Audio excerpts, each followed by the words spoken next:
आप मन से बहुत ताकतवर बन जाओगे और सारी चिंता और डर आपके अंदर से निकल जाएगी। बस आपको अकेले रहना सीखना होगा। दोस्तों के साथ ज्यादा समय बिताना छोड़ दें। बस अकेले रहकर खुद को सुधारने की कोशिश करें। अकेलेपन का फायदा अपने लक्ष्य को पाने के लिए उठाएं, क्योंकि अकेलेपन से गुजरने के बाद ही मनुष्य को सफलता मिलती है। इसके पीछे का रहस्य हम आज के इस वीडियो में कहानियों के माध्यम से जानेंगे, तो बिना देर किए चलिए उन कहानियों की शुरुआत करते हैं। पहली कहानी। एक बार एक गुरु और शिष्य एक सुनसान जंगल से गुजर रहे थे। तभी शिष्य अपने गुरु से एक सवाल करता है, गुरुजी, ऐसा क्या होता है कुछ लोगों के पास कुछ भी नहीं होता, लेकिन फिर भी वो सुखी रहते हैं, आनंद में रहते हैं, और कुछ लोगों के पास सब कुछ होते हुए भी उदासी उनके चेहरे से साफ दिखाई देती है।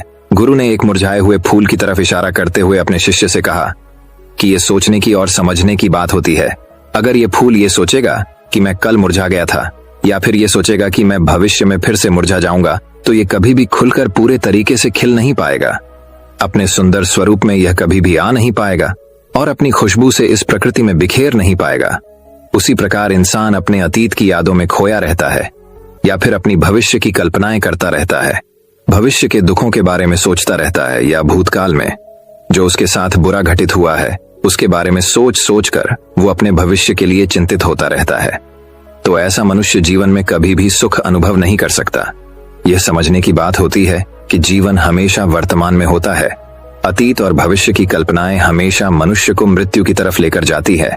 इसलिए यह जरूरी हो जाता है कि जिस प्रकार हम अपने शरीर की देखभाल करते हैं, उसे बीमारियों से दूर रखने के लिए उसकी अंदर से गंदगी भी साफ करते रहते हैं, उसी प्रकार समय समय पर हमें अपने मन और मस्तिष्क की भी गंदगी साफ करते रहना चाहिए, उसकी धुलाई करते रहना चाहिए।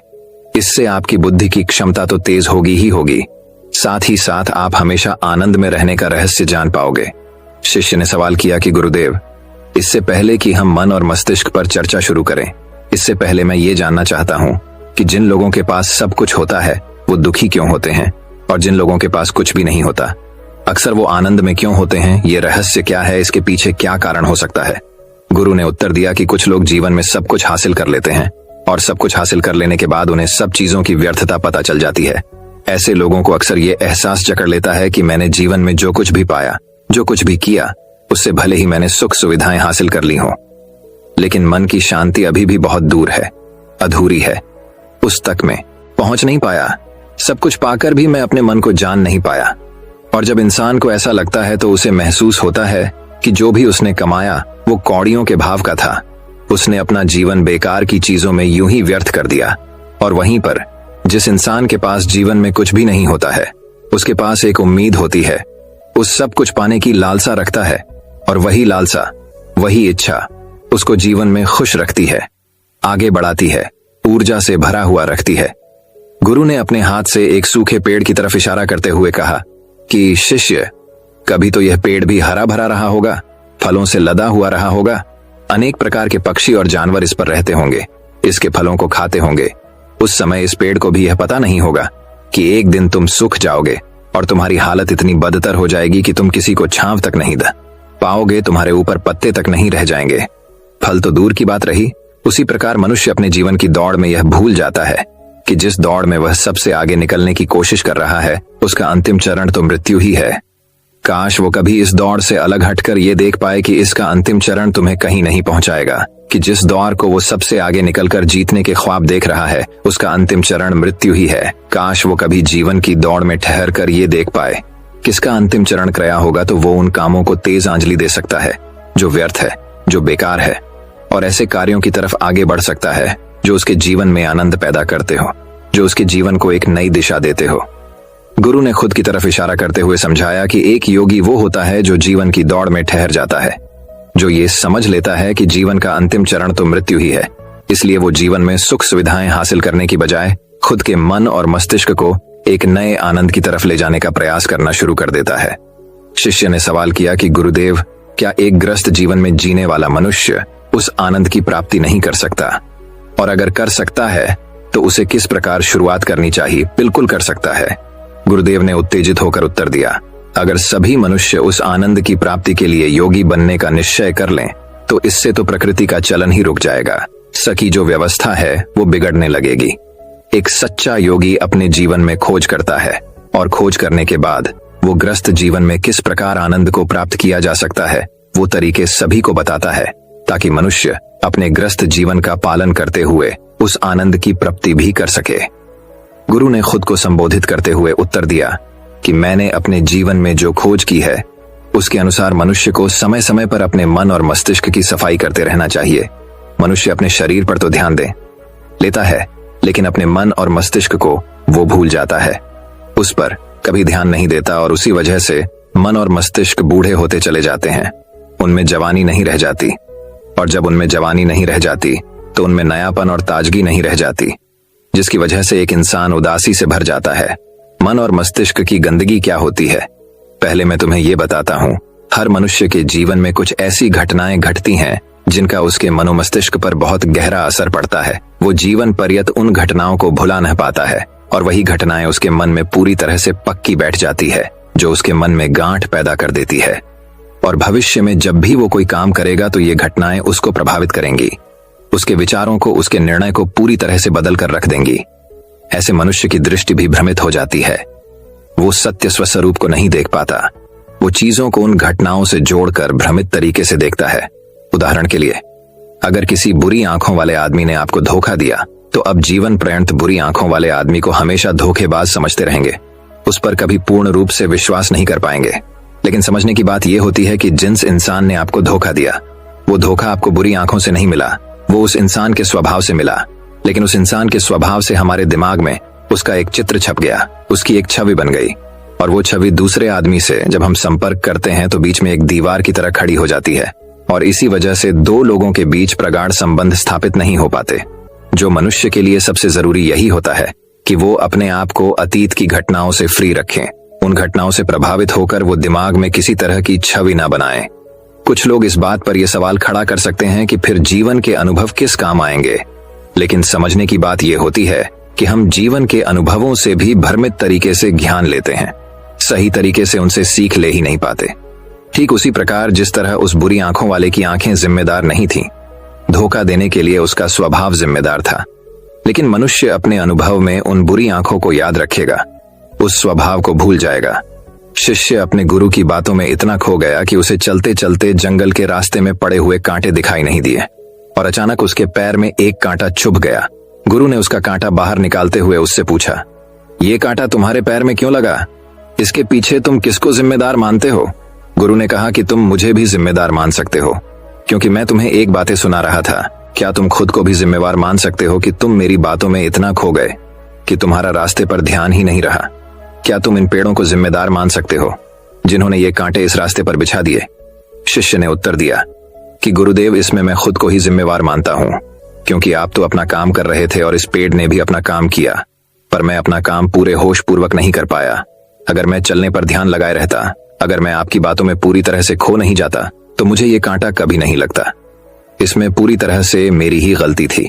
गुरु ने अपने शिष्य की पीठ थपथपाते हुए आगे कहना शुरू किया कि जो घटनाएं हमारे मन को प्रभावित करती हैं, जरूरी हो जाता है कि उन घटनाओं को हम किसी भी तरह अपने मन से बाहर निकाल दें, और उसके लिए सबसे सरल तरीका है कि अपनी भावनाओं को व्यक्त करना सीखो। उसे अपने दिल में, अपने मस्तिष्क में बिठाकर मत रखो।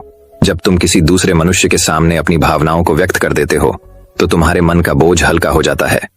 कुछ लोगों का स्वभाव ऐसा होता है कि वो अपने मन की बात किसी को नहीं बताते। ऐसे लोग अवसर अपने अंदर ही अंदर दुखी होते रहते हैं, लेकिन वो अपने मन की बात किसी दूसरे आदमी के सामने नहीं बताते। इसके उलट कुछ लोग ऐसे भी होते हैं जो अपने मन में किसी भी बात को रख नहीं पाते। उनके साथ कुछ भी अच्छा या बुरा होता है, वो अपने मन की बात, अपनी भावनाओं को दूसरों के सामने व्यक्त कर देते हैं। और तुमने खुद महसूस किया होगा कि जो लोग अपने मन की भावनाओं को व्यक्त कर देते हैं वो जीवन में ज्यादा आनंदित रहते हैं। कभी भी प्राकृतिक रूप से आए हुए वेग को रोकना नहीं चाहिए। जिस वेग को हम रोकने की कोशिश करते हैं वो वेग हमें अंदर से ही खाने लग जाता है। अगर तुम्हारा मन किसी बुरी घटना पर रोने का हो रहा है तो चीख चीख कर रो, अपने आप को रोको मत। उस वेग को पूरी तरह से बाहर आने दो। अगर किसी दूसरी घटना पर तुम्हारा मन खुश होने का, आनंदित होने का हो रहा है तो पूरी तरह से नाचो गाओ, जिससे कि तुम उस वेग को बाहर निकाल सको। और जब वो वेग अपनी पूरी गति के साथ बाहर आ जाता है तो पीछे छोड़ आता है एक खालीपन, एक अकेलापन, एक शांति, एक मौन, एक अनुभूति। गुरु ने शिष्य को समझाते हुए बताया कि जिस प्रकार तेज रफ्तार से चलता हुआ पानी अपने वेग से आने वाली सभी बाधाओं को तोड़ देता है, उसी प्रकार हमारे अंदर भावनाओं का उठने वाला अगर बाहर नहीं निकाला गया, अगर हमने बांध बनाने की कोशिश की तो वो उस बांध को तोड़ देगा, और उस बांध को तोड़ने के बाद उसका कचरा हमारे मन के अंदर ही ठहर जाएगा, जो हमारे मन को दूषित कर देगा, उसको गंदगी से भर देगा। अक्सर मनुष्य अपने मन में किसी घटना को दबाकर इसलिए रखता है कि वो सोचता है कि अगर सामने वाले को इस घटना के बारे में पता चला तो वो पता नहीं मेरे बारे में क्या सोचेगा। इसी विचार की वजह से वो अंदर ही अंदर खुद दुखी होता रहता है, लेकिन सामने वाले को वो कुछ भी नहीं बताता। लेकिन एक बार अगर वो हिम्मत कर सकता है, शुरुआत कर सकता है, जो उसका पूरा जीवन परिवर्तित हो सकता है। एक बार अगर उसके दिमाग की आदत बन गई तो वो जीवन भर अपनी भावनाओं को दूसरों के सामने व्यक्त करने से हिचकिचाएगा नहीं। और अपने दिमाग की ये आदत हम 21 दिनों में पैदा कर सकते हैं। 21 दिनों तक अगर सही तरीके से हम अभ्यास करें तो हमारा दिमाग पूरी तरह से भावनाओं से मुक्त हो जाएगा। यह 21 दिनों का अभ्यास इस प्रकार है। किस दिनों तक सबसे पहली बात जो याद रखनी है कि अपने मन में किसी भी बात को दबाकर नहीं रखना है। अगर हम किसी मनुष्य के बारे में अच्छा सोचते हैं तो हम उसे व्यक्त करें, अगर बुरा भी सोचते हैं तो उसे भी व्यक्त करें। परिणाम भूल जाएं कि परिणाम क्या होंगे, सिर्फ अपने दिमाग की ढुलाई करने पर विश्वास रखें। इससे आपके अंदर एक अद्भुत साहस पैदा होगा। जब आप किसी मनुष्य के बारे में वह सब बता पाएंगे जो आप उसके बारे में सोचते हैं, तो आप खुद सोचिए कि आपका खुद के ऊपर विश्वास कितना ज्यादा बढ़ जाएगा। आपके मन के सारे डर खत्म हो जाएंगे। हो सकता है कि इसमें आपको चुनौतियों का सामना करना पड़े, लेकिन जहां पर चुनौती नहीं होती वो कुछ अभ्यास भी नहीं होता। अभ्यास हमेशा चुनौतियों से भरा होना चाहिए। इससे आप सत्य वचन बोलने का अभ्यास भी कर पाएंगे। अक्सर हम दूसरों को प्रभावित करने के लिए वो सब बोलते हैं जो उन्हें अच्छा लगता है, लेकिन वो नहीं बोलते जो हम उनके बारे में सचमुच में सोचते हैं, और यही हमारी सबसे बड़ी भूल हो जाती है। इससे हमारा पूरा अस्तित्व झूठ बनकर रह जाता है। और अपनी भावनाओं को व्यक्त करते समय यह भी जरूर ध्यान रखें कि आपके अंदर जो भावनाएं उस इंसान के प्रति उठ रही हैं, उनके पीछे का मूलभूत कारण क्या है। उदाहरण के लिए, जब एक नौकर अपने मालिक के लिए कोई काम करता है और वो काम अच्छे से नहीं कर पाता है, तो मालिक उसे डांट फटकार देता है, जिससे उसके अंदर उसके प्रति क्रोध की भावना ये उठती है। लेकिन समझने की बात यह होती है कि मालिक तो आपको कहेगा ही, वो तो डांटेगा ही। अगर आप काम अच्छे से नहीं करेंगे, तो अगर आप काम अच्छे से कर रहे हैं और फिर भी आपका मालिक आपके साथ अच्छा व्यवहार नहीं कर रहा है, तो आप खुलकर अपने मालिक को अपनी भावनाएं व्यक्त कर सकते हैं, बिना ये सोचे कि इसका परिणाम क्या होगा। अगर आप इस भावना को उठाएंगे तो आप अपनी नजरों में खुद ही नीचे गिरने लग जाएंगे। आपका आत्मविश्वास बिल्कुल खत्म हो जाएगा। दूसरा अभ्यास जो तुम्हें 21 दिनों तक करना है, वो ये है कि जो भी घटनाएं तुम्हारे साथ घटित होती हैं, कम से कम जीवन में एक इंसान ऐसा होना चाहिए जिसके सामने तुम अपने दिल की बात रख सको। चाहे अच्छी बात हो, चाहे बुरी बात हो, वो सब बातें तुम बिना कुछ सोचे विचारे, बिना इस डर से कि वो इंसान तुम्हारे बारे में क्या सोचेगा, तुम उस इंसान को अपनी सारी बातें बता सको, और वो इंसान तुम्हारी सारी बातें सुनने के बाद तुम्हारे लिए कोई छवि पैदा ना करे। ऐसे इंसान अपने जीवन में खोजो और उनके सामने अपनी सारी भावनाएं व्यक्त करने की कोशिश करो। दिन में जो कुछ भी घटित होता है, अच्छा लगता है, बुरा लगता है, किसी के प्रति आकर्षण होता है, उसको एक दोस्त की तरह बताने का प्रयास करो। इससे तुम्हें यह पता चल पाएगा कि तुम्हारा मन घटनाओं के प्रति किस प्रकार की भावनाएं पैदा करता है। तुम अपने मन को समझने में सक्षम हो पाओगे। जब तुम किसी दूसरे आदमी को ये सारी बातें बताते हो, तो तुम खुद भी अपनी प्रतिक्रिया रोके उस घटना के प्रति तुम्हारा क्या रवैया रहा है, उसके प्रति खुद का आकलन भी कर पाते हो। और तीसरा अभ्यास जो तुम्हारे मन को खाली रखेगा, वह है योग निद्रा का अभ्यास। योग निद्रा किस प्रकार लेनी है, किस प्रकार उसका अभ्यास करना है, वो वीडियो इस वीडियो के खत्म होते ही चल जाएगी। जिन लोगों को वो सुनना है तो आप उसको सुन सकते हैं। ये चर्चा खत्म होते होते गुरु और शिष्य उस जंगल को पार करके अपने आश्रम में पहुंच चुके थे। तो दोस्तों, उम्मीद करता हूं आपको इस कहानी से एक अच्छी सीख मिली होगी। तो दोस्तों, अब चलिए हमारे दूसरे कहानी की शुरुआत करते हैं। प्लस दूसरी कहानी प्राचीन समय की बात है। एक समुद्र के किनारे एक गुरु अपना आश्रम बनाकर रहता था। हजारों शिष्य उनसे ज्ञान ग्रहण करने के लिए दूर दूर से उनके पास आकर रहते थे। गुरु का ज्ञान देने का तरीका भी बड़ा ही अनूठा था। शुरुआत में वो अपने शिष्यों को उपदेशों के माध्यम से ज्ञान देते थे। उसके बाद वो अपने शिष्यों को उस ज्ञान का अनुसरण करने के लिए कहते थे। उस ज्ञान को अपने व्यवहारिक जीवन में उतारने को कहते थे। उसके एक बार उस आश्रम में एक सम्राट अपने बेटे को लेकर पहुंचा। उस सम्राट ने उस गुरु से प्रार्थना की कि आप मेरे बेटे को अपने आश्रम में रहने दें और अपने तरीके से उसे ज्ञान दें। से इस आश्रम में बिल्कुल भी ऐसा नहीं लगना चाहिए कि वो किसी सम्राट का बेटा है। उसे बिल्कुल साधारण शिष्यों की तरह ही ज्ञान देने की कृपा करें। गुरु ने मुस्कुराते हुए कहा कि सम्राट, ज्ञान इसी तरीके से लिया जा सकता है। अगर तुम अपने आप को दूसरों से बड़ा समझोगे तो तुम ज्ञान ग्रहण नहीं कर पाओगे। अगर तुम्हें ज्ञान ग्रहण करना है तो तुम्हें दूसरों की तरह अपने आप को साधारण समझना होगा। यही ज्ञान ग्रहण करने की सबसे पहली सीढ़ी होती है। तुम निश्चिंत रहो, आज से तुम्हारे बेटे की जिम्मेदारी मेरे कंधों पर रही। ये कहकर गुरु सम्राट के बेटे को अपने साथ लेकर समुद्र के किनारे टहलने के लिए निकल गए। आश्रम के बाकी सभी बच्चे उस सम्राट को देख रहे थे। सम्राट अपने बेटे को अपने रथ पर बिठाकर लाया था, जिससे सभी बच्चे समझ गए थे कि ये लड़का सम्राट का बेटा है। इसी वजह से आश्रम के सभी बच्चे सम्राट के बेटे की तरह आकर्षित हो गए थे। जब गुरु सम्राट के बेटे को लेकर समुद्र पर ठल रहे थे तो सम्राट का बेटा अचानक फूट फूट कर रोने लगा, क्योंकि अभी वो सिर्फ 12 वर्ष का था और 12 वर्ष की आयु में उसके पिता उसे अपने से दूर छोड़कर चले गए थे। ये सदमा वो बच्चा सहन नहीं कर पा रहा था। वो नहीं समझ पा रहा था कि उसके पिता उसकी भलाई के लिए उसे उस गुरु के पास छोड़कर गए हैं। उसे रोते हुए देखकर गुरु ने कहा कि बेटा, मैं तुम्हें चुप नहीं करूंगा। हो सकता है कि आज मैं तुम्हारे आंसू पोंछूं, लेकिन कल तुम फिर अपने आप को अकेला पाओगे। याद रखना, जीवन में इंसान अकेला आता है और अकेला ही जाता है। जितनी जल्दी जो इंसान इस बात को समझ लेता है वो उतनी जल्दी आत्मज्ञान के रास्ते पर निकल पड़ता है। गुरु ने अपनी बात आगे बढ़ाते हुए कहा कि जो इंसान अकेला रहना सीख लेता है वही खुद से प्यार कर पाता है, और जो खुद से प्यार करना जानता है वो किसी के भी जाने का अफसोस नहीं करता, क्योंकि वो खुद से ही प्यार करता है। धीरे धीरे तुम आश्रम के माहौल में ढल जाओगे। शुरुआत में तुम्हें समस्या आ सकती है, लेकिन कुछ दिनों के बाद तुम इसे आत्मसात कर लोगे। उसके बाद तुम्हें यही जगह बहुत अच्छी लगने लगेंगी। ये जगह तुम्हें अपनी महल जैसी लगने लगेंगी। संध्या हो चली थी। समुद्र के दूसरे छोर पर सूरज छिपने लगा था और अपनी लालिमा पूरे आसमान में बिखेर रहा था। बड़ा ही सुंदर दृश्य था और गुरु शिष्य को अपने साथ लेकर आश्रम में वापस लौट आए। उस शिष्य को भी थोड़ी सांत्वना मिली, क्योंकि गुरु की आंखों में एक अभूतपूर्व शांति झलक रही थी। और जब हम किसी एकांतवासी गुरु की आंखों में वो शांति देख लेते हैं तो हमारे हृदय से भी सारा भार हट जाता है। मन एकदम निर्मल हो जाता है। जब सम्राट का बेटा रात्र का भोजन करने के लिए भोजन कक्ष में पहुंचा तो आसपास के सभी शिष्य उसके पास आने लगे। उन सभी को पता था कि ये सम्राट का बेटा है और अगर हम इससे दोस्ती कर लेते हैं तो उससे हमारा बहुत फायदा होने वाला है। यही सोचकर आश्रम के ज्यादातर ने उसे घेर लिया था। बस कुछ बच्चे जो अकेले रहने का महत्व समझते थे, जो दिखावे में विश्वास नहीं करते थे, वो उस सम्राट के बेटे के पास जाने की बजाय अपना पूरा ध्यान खाने पर लगा रहे थे और एकांत में बैठकर अपना भोजन कर रहे थे। कुछ दिनों के बाद सम्राट के बेटे की आश्रम के ज्यादातर बच्चों के साथ दोस्ती हो गई। अब वो आश्रम में उन बच्चों के साथ घूमता, उन्हीं के साथ अपना ज्यादातर समय बिताता। आखिरकार सम्राट का बेटा था, सुख सुविधाओं में पला बढ़ा था। आसपास बहुत से दास और दासियां होते थे। आसपास अपने मित्रों से घिरे होना वही दिनचर्या उसने इस आश्रम में भी अपना ली थी। ऐसा नहीं था कि गुरु को यह सब पता नहीं था, पर गुरु उसे अलग तरीके से ध्यान देना चाहते थे।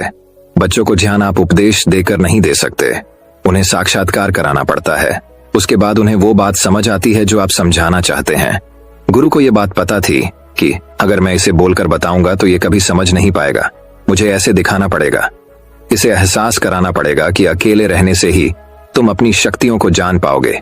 ये सीख देने के लिए गुरु एक दिन उस शिष्य को अपने साथ एक पहाड़ी की चोटी पर ले गए।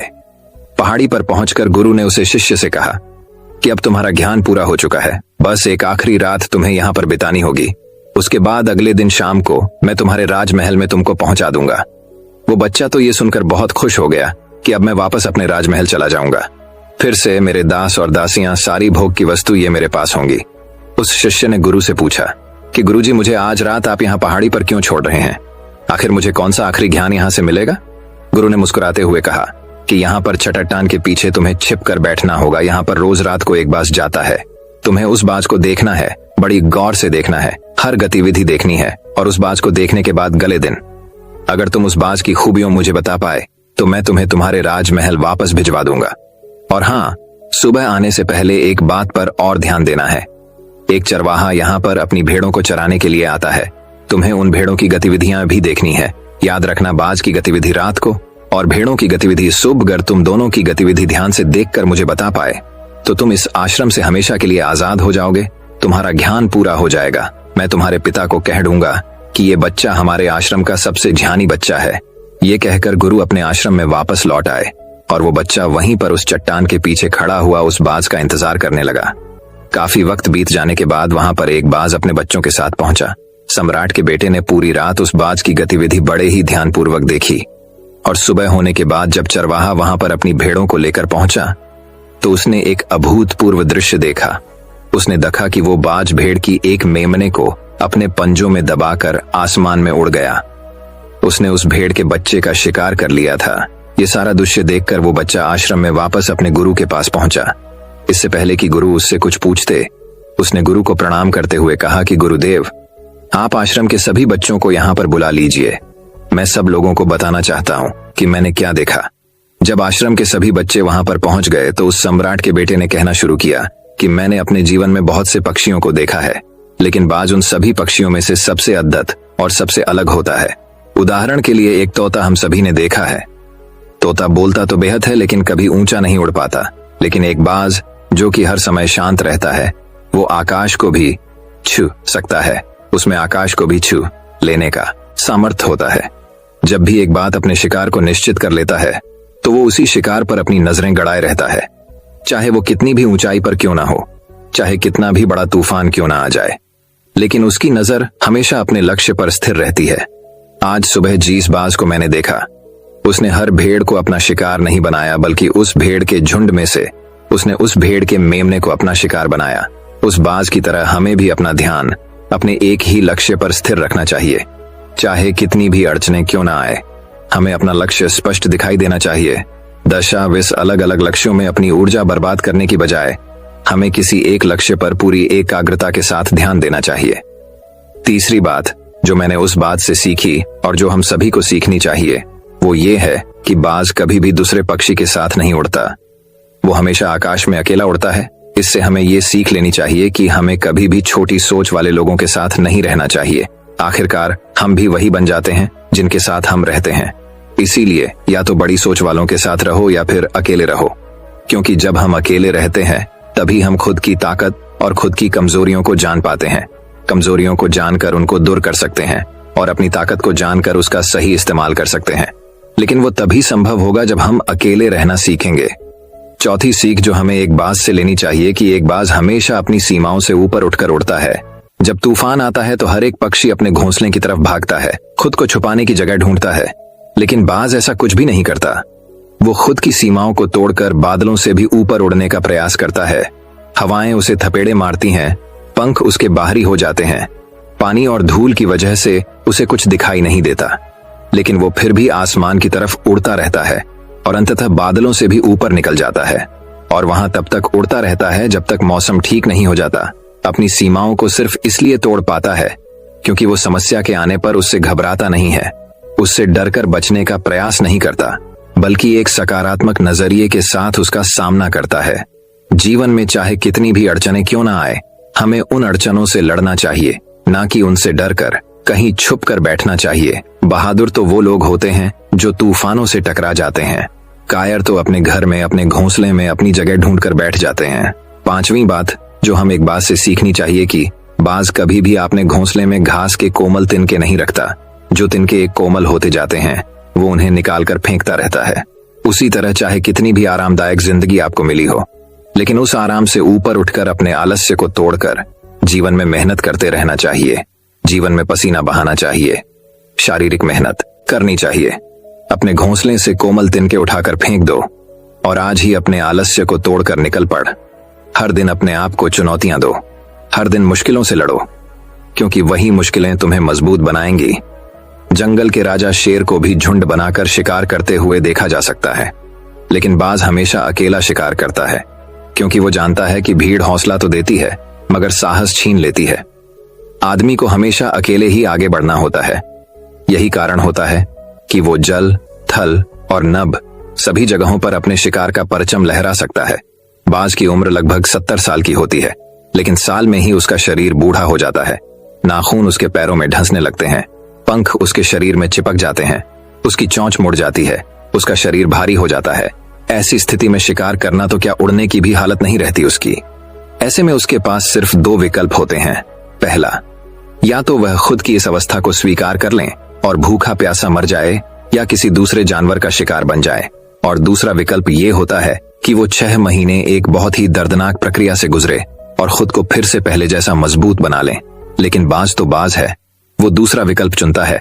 इसके लिए वो खुद को एक बहुत ही ऊंचे पहाड़ पर ले जाता है, जहां वो पहले अपनी सोच से अपने सारे पंख खींच खींच कर उखाड़ देता है और फिर चट्टान पर पैर मार मार कर अपने पंजे तोड़ देता है। उसके बाद उसी चट्टान पर अपनी चोंच को पटक पटक कर तोड़ देता है और इस लहूलुहान अवस्था में खुद को दूसरे जानवरों से छुपाता फिरता है। अगले 6 महीने तक वो इसी दर्दनाक प्रक्रिया से गुजरता है और इंतजार करता है, नए चोंच, नए पंख और नए पंचों का। तब फिर वो अपनी नई जिंदगी शुरू करता है और निकल पड़ता है अपने शिकार पर और अगले यश सालों तक फिर से राज करता है। इसीलिए समय आने पर हमें भी अपनी पुरानी आदतों को छोड़ना पड़ता है और कुछ नया सीखना पड़ता है। समय के साथ बदलना पड़ता है, अपने आप को तैयार करना पड़ता है, वरना हमारा भी शिकार हो सकता है, हम भी पीछे रह सकते हैं। इसके बाद सम्राट के बेटे ने भेड़ों की विशेषता बताते हुए कहा कि भेड़ हमेशा झुंड में चलती हैं। उन्हें झुंड में एक साथ चलने से हिम्मत मिलती है, लेकिन जैसे ही उन पर शिकार होता है वैसे ही वो भीड़ तितर बितर हो जाती है और उस पूरी भीड़ में से एक भी भेड़ अपने साथी की मदद करने के लिए वापस नहीं लौटती। इससे हमें ये सीख मिलती है कि हमारे साथ कितने भी लोग खड़े हो, किसी पर भी यकीन नहीं करना। यकीन करना तो खुद पर करना, क्योंकि बुरा समय आने पर वो भीड़ कब तितर बितर हो जाएगी आपको पता ही नहीं चलेगा। गुरु को प्रणाम करते हुए सम्राट के बेटे ने अपने गुरु से कहा कि गुरुदेव, अगर मुझसे कोई सीख रह गई हो तो कृपया करके आप बताने की कृपा करें। गुरु ने सभी बच्चों को संबोधित करते हुए कहा कि ये सभी बातें जो अभी इस बच्चे ने बताई हैं सब सही है, लेकिन ये सारी खूबियां आप लोगों में तभी पैदा हो पाएगी जब आप अकेले रहने का अभ्यास करेंगे।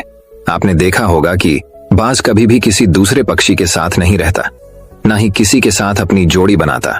वो आसमान में अकेला उड़ता है और अकेला उड़ने की वजह से वो अपनी ताकत और अपनी कमजोरियों को जान पाता है।